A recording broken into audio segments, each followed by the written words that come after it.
actually another 1/10 of a penny, if that. But it's another day. It's another day that the Lord has made.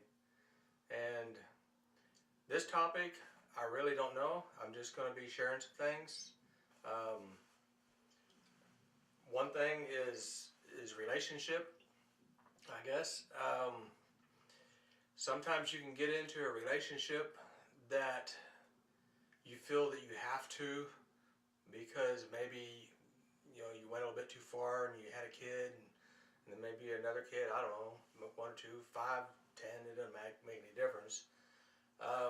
So you feel like that you have to work things out. You have to stick together, even though you're always feuding and fighting or taking advantage of each other, and then the kids will grow up and they're out of the house, and then you split up several times, and what kind of image are you giving those kids? And then when you see your kids going down the same path that you went down, you can't condemn the kids for it because you did the same thing without repenting and without letting them know that that was wrong. And not just telling them that it's wrong, but actually showing them that it's wrong. It's like gambling. Gambling is wrong. You throw so much money away, it's a waste. That, for an instant, all right, you go there and you think, yeah, I'm going to win, I'm going to win, I'm going to win, I'm going to win, I'm going to win. And you don't. You're out that money that you could have used for something more productive. And inside, you lost it. You became a big loser at that time.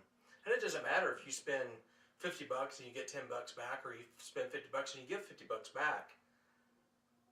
What about all those people that are gambling and just losing their money? If we all came together and you want to gamble, okay, everybody send me $1 or $2 or $5, okay? I'm going to put all that money in a pool, but instead of, giving a chance for somebody to get all that money back, I'm going to give you a chance to get maybe 5% of it back, 10%. We'll go 10%. 10% of it back, okay? But the rest of it, I'm going to use for good. I'm going to use it for feeding the kids or helping the homeless or something, all right? That would be more productive than just going and giving your money to an organization that's just going to build bigger organizations for them to make more money and not help the community. And even if they did go out and spend, a little bit of money to help the community, I can guarantee you 90% of the profit is going in their pocket. And it's not really doing any good.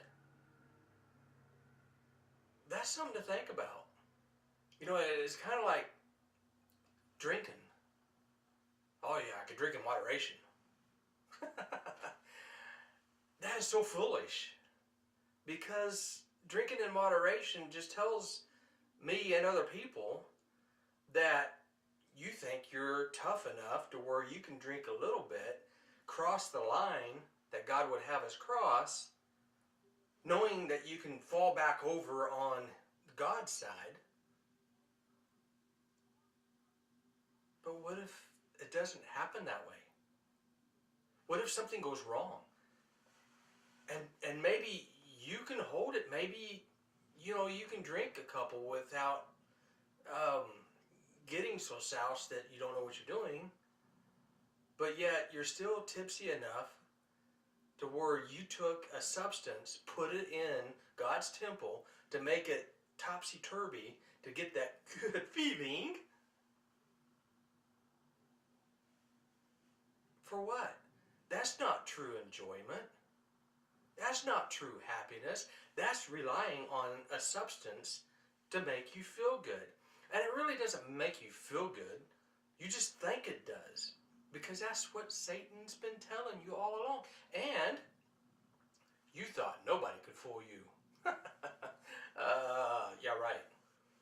Satan's more powerful than any of us. You fell for it. Why do you think America's so messed up? It's because we're so gullible anymore. Because we're so relying on pills or a substance of some sort to make us feel better. We're not relying upon the one that created us. So, what's the deal here? Back to the a couple that probably split up several times, taking advantage of each other, or one taking advantage of the other, knowing that it's not going to go anywhere, but it's free sex. That's probably what it is. That's free sex. Yeah. Because it feels good. I don't know what I'm going to do without them. Or I need part of that income to help me out. I can't do it without him. Or her. Or can you? Now I'm not saying if you're married to divorce the person. But there's a lot of people living together that are feuding back and forth. They shouldn't be living together anyway. And dating just for a year or less? You think you're going to get to know somebody? It doesn't happen. Anybody can fool anybody for a year.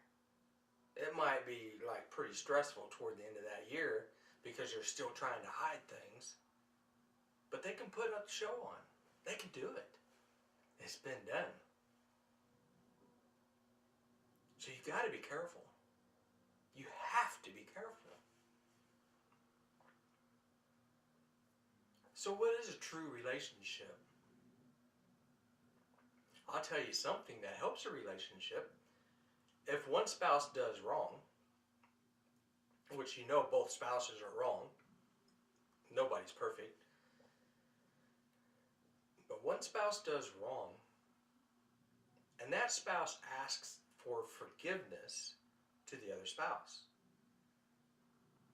And if they have kids, that spouse asks for forgiveness of the kids and the spouse. But what if none of them, or half of them, accepts the apology? Because they want to take and hold that against their mom or their dad or their spouse. They don't want to forgive them because then they have to forget about it and move on in life. So everything's hunky-dory good. Unless he messes up or she messes up again. But you have nothing to hold on them from the past because you done forgave them. Wasn't that the way it should be though? Shouldn't you forgive that person that is asking for forgiveness? I mean, Jesus says to do the same thing, but maybe you don't believe in Jesus. Maybe you just know he was there and he just existed, but he's not coming back. But yes, he is. If you believe that he's not coming back because it's been so long, then maybe you need to open your eyes because Satan, there again, has fooled you. Now, with all the garbage going on in the United States right now, yes, that's where I'm from, the big USA. Just because we have poor leaders doesn't mean that the people that are here believe the same ways as the leaders do. And the leaders are controlling, or at least trying to control the majority of the people. I'm praying that it doesn't happen. But it may. And eventually, it may be the will of God. I don't know. But I do know why America was so strong and so huge and so willingness to help other people and why people wanted to come to America. But if we lose that because of the leaders that we have now, then why would they want to come to America anyway? It's not going to be any better than any other country out there that's having those type of problems. I'm not getting into politics right now. So we're going back to the couple. excuse me, the couple that accepts forgiveness from each other can have a very strong and good relationship the way it should be. But if the couple does not accept their apology, then not only are they causing conflict with the one that wants the apology or the acceptance to be apologized for, the conflict of the one that did not apologize, thinking that they got something to hold over that person, is not really doing very well either, mentally. Because deep down inside, their inner being is telling them that they're wrong. They need to accept the apology in order to move on in life. And they wonder why there's so many struggles in their life, that we all have struggles, but it just doesn't seem to go away.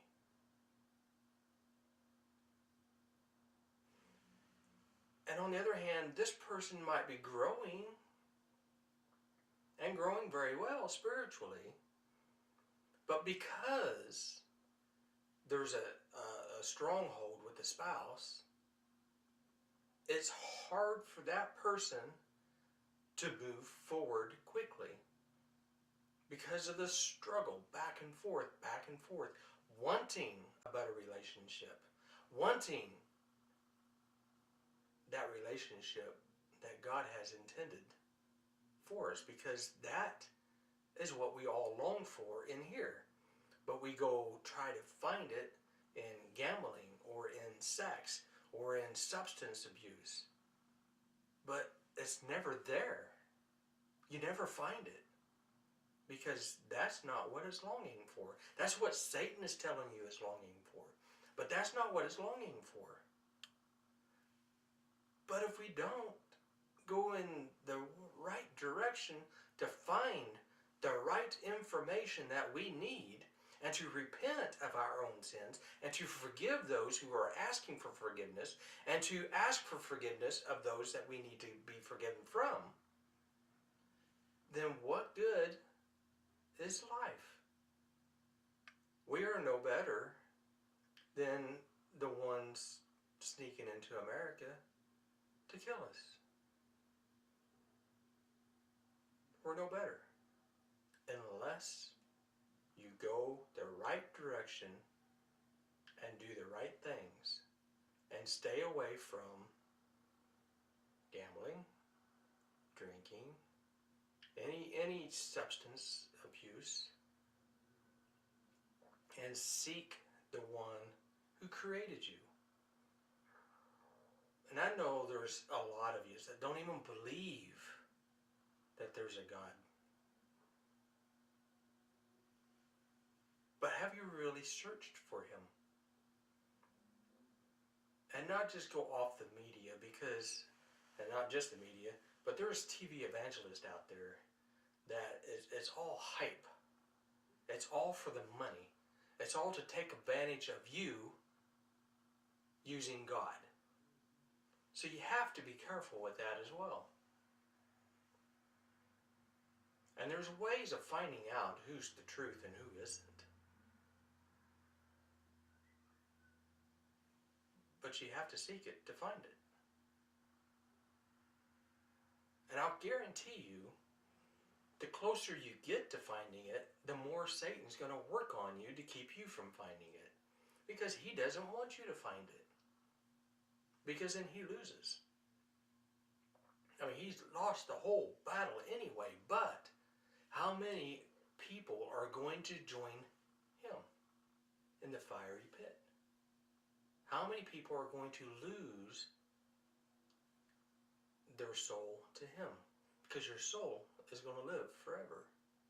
It's eternal.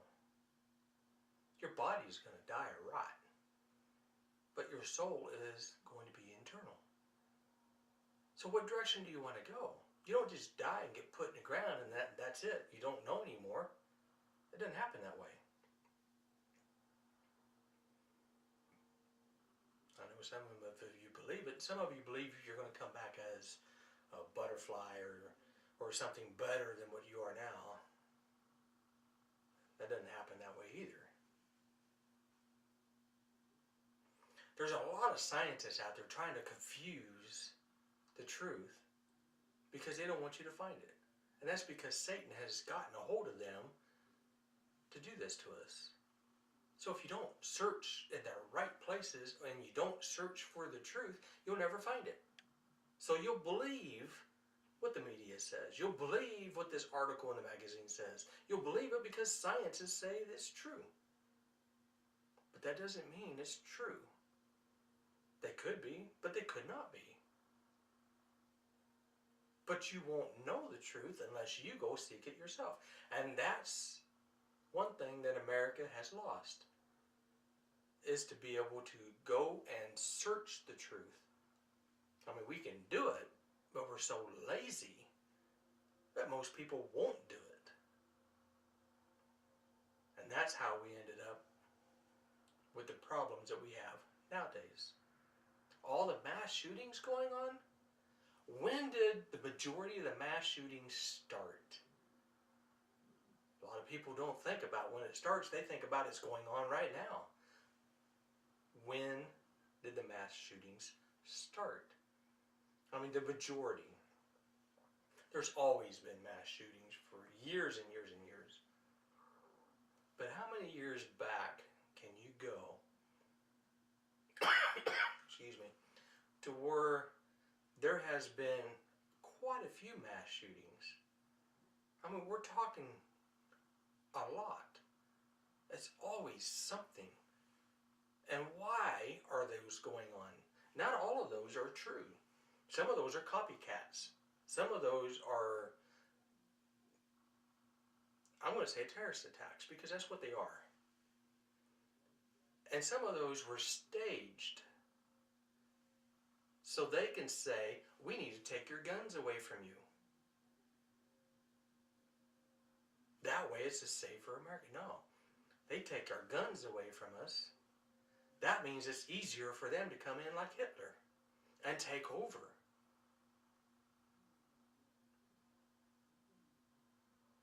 I would be a little careful with what's being said and how we take it. I think we need to do some research. And I also believe you need to get on your hands and knees and pray. You need to seek the Lord for guidance and for help. You need to find the truth.